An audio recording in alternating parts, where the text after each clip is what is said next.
não esqueci do quadro mais famoso da história. A gente vai resolver isso agora.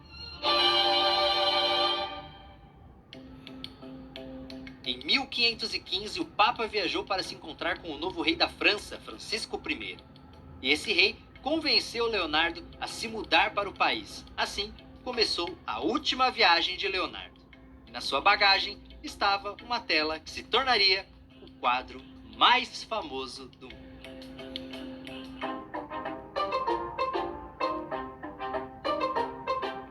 Eight out of 10 people queuing are here to see just one thing. It is the most famous, most expensive, and most mysterious painting in the world. Então agora vamos finalmente falar da Mona Lisa, que pode ser chamado de o menor quadro da história. É que no Museu do Louvre, que é onde a Mona Lisa está exposta, a frase que mais se ouve é: nossa, eu achei que o quadro fosse maior. O quadro não é tão grande quanto esse que está aqui no cenário. Ele tem exatos 77 centímetros de altura por 53 de largura. O problema é que ele é tão famoso que todo mundo acha que ele é gigante.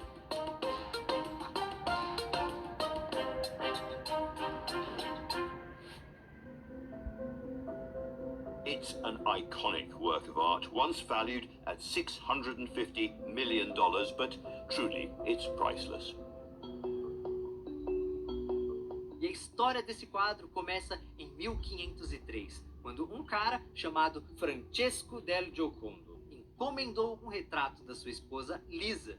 E é daí que vem os vários nomes do quadro, como Gioconda ou Mona Lisa del Giocondo, que significa Senhora Lisa, esposa de Giocondo, ou simplesmente Mona Lisa. Mas tem gente que diz que isso é tudo mentira. Tem gente que diz que a Mona Lisa, na verdade, é Caterina, mãe do Leonardo. Tem gente que vai ainda mais longe e diz que quem está no quadro é o Salai. Tem gente que chuta o pau da barraca e diz que a imagem seria o próprio Leonardo vestido de mulher. Gente, esquece isso. A Mona Lisa é a senhora Lisa, esposa de Giocondo mesmo, tá bom? Mas vamos falar do quadro. Lembra que eu mostrei como o Leonardo fazia para que as pessoas olhassem os elementos dos seus quadros na ordem que ele queria? Aqui, ele queria que você olhasse direto para a expressão da Mona Lisa. E ele usa alguns truques para isso. O primeiro é a luz. A fonte de luz do quadro está em cima e um pouco à esquerda da Mona Lisa. Isso dá um destaque maior para o rosto, o colo e as mãos dela. O que nos leva para o segundo truque. Esses três elementos formam uma espécie de pirâmide e faz os olhos das pessoas irem direto para o rosto dela. Então você olha para o quadro e vai direto para o rosto da Mona Lisa e vê que ela está sorrindo. Beleza. Só que quando você olha para os outros elementos da tela, ela para de sorrir. E aí você olha de novo para a Mona Lisa e ela está sorrindo mais uma vez. O sorriso dela vai mudando conforme você olha o quadro. Isso é mágica, né? Não. Isso é ciência pura. Lembra que o Leonardo adorava ótica? Em seus estudos sobre ótica, Leonardo fez algumas descobertas inovadoras para sua época. Uma delas é que, ao olhar diretamente para um objeto, sua forma fica mais definida. Porém, ao usar a visão periférica, ou seja, se você tentar enxergar o objeto apenas com o canto dos olhos, ele ficará borrado, como se estivesse mais distante. E essa descoberta científica foi essencial na criação da Mona Lisa. Se você olha diretamente para o rosto da Mona Lisa, ou seja, com o centro do seu olho, o sorriso está ali. Mas esse sorriso é tão discreto que se você tira o olho dele e começa a ver outras partes da tela, ele vira um detalhe que seu olho não pega mais. Ele começa a sumir. É praticamente uma ilusão de ótica.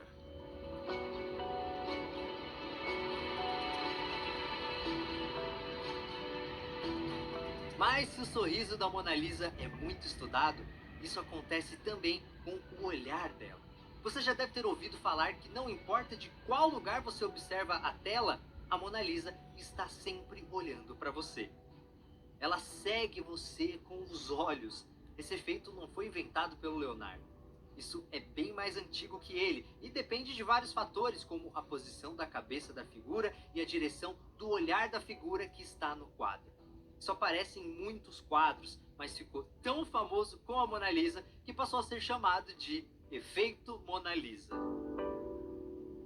Did Leonardo da Vinci figure out a way to have a painting flirt with the viewer? Yes. He figured out a way to have it interact. In the Mona Lisa, you see the combination of all of Leonardo's anatomy and science with his art.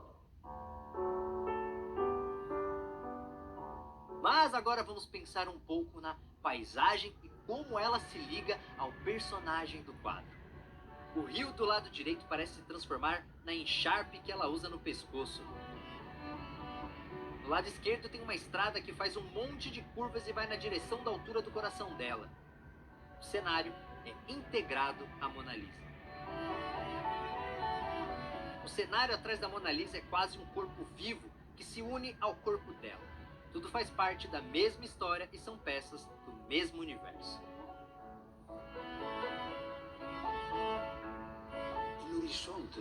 The mountain landscape behind her, the same landscape as always, has also grown darker. At the foot of the mountains we can just barely make out a lake and a river, but the high peaks are still standing tall. This is the portrait, yes, of a real person. Of course she is real, but more than a portrait of someone, it is the illustration of a theory of art. E a Mona Lisa viveu tantas aventuras quanto o próprio Leonardo. Ela esteve no quarto do Napoleão, foi roubada por um italiano que dizia que a tela devia ficar na Itália e foi escondida na Segunda Guerra. Ela até já sofreu atos de vandalismo, inclusive um bastante recente, quando uma pessoa jogou uma torta na direção do quadro. Mas a tela sempre voltou ao Museu do Louvre, onde ocupa o posto de pintura mais famosa de todos os tempos. Um dos aspectos mais debatidos da Mona Lisa é que ela provoca uma reação emocional muito forte nas pessoas. A expressão enigmática da Mona Lisa, junto com o seu olhar, passam a sensação de que ela tem consciência de que está sendo observada atentamente pelas pessoas no museu. E isso mexe com quem admira a tela, porque é como se ela estivesse viva. É por isso que a Mona Lisa não é mais um simples quadro ou mesmo a obra-prima de um grande gênio. Na verdade, ela transcende esse tipo de classificação. A Mona Lisa se tornou uma imagem universal e é uma das maiores criações da história da humanidade.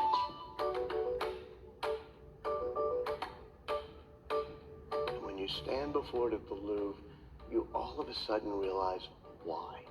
It's the most emotional painting. So she's been a celebrity for 500 years.